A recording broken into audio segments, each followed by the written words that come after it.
شہر حیدرآباد میں شدید بارش کے دوران ایک شخص کی پانی میں بہہ جانے سے ہوئی موت۔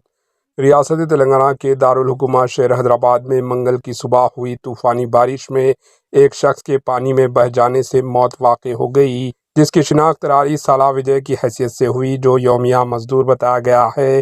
یہ حادثہ شہر کے مشراباد کے رام نگر میں پیش آیا، جہاں وجے کام کی تلاش میں گھر سے صبح 5 بجے نکلا تھا، پانی کے بہاؤ میں بہہ کر ہلاک ہو گیا۔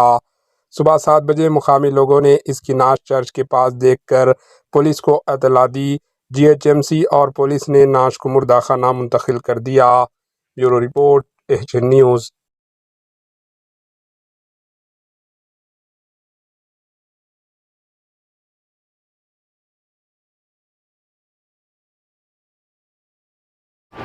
AHN نیوز کو لائک کریں، شیئر کریں اور سبسکرائب کرنا نہ بھولیں۔